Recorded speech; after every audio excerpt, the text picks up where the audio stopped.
Narito na ang mga nagbabagang balita sa oras na ito. 4 ang patay at 2 ang sugatan sa sunog na tumupok sa 30 bahay sa Malibay, Pasay City nitong Sabado ng madaling araw.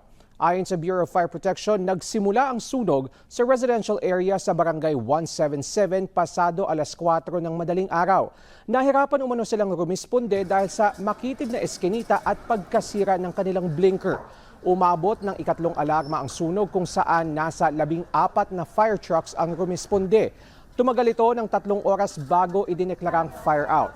Kabilang sa mga nasawi ay 4 na magkakamag-anak. Aabot naman sa 60 pamilya ang nawala ng tirahan. Patuloy pang iniimbestigahan ang sanhi ng sunog.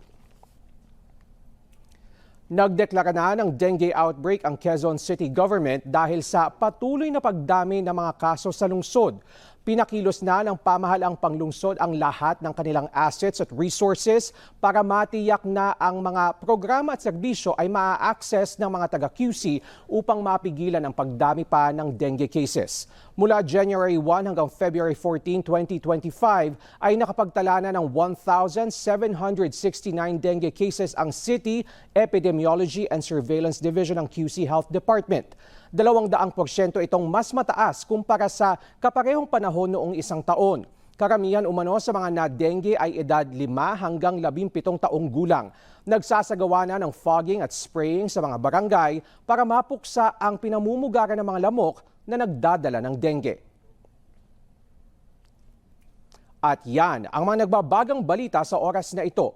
Ako po si Rafael Bosano at narito na mga balitang dapat abangan mamaya sa TV Patrol Weekend.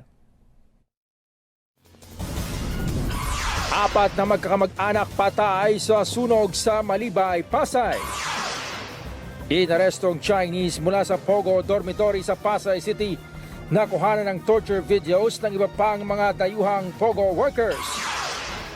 At Piniverse Kick-Off Concert sa Philippine Arena sold out.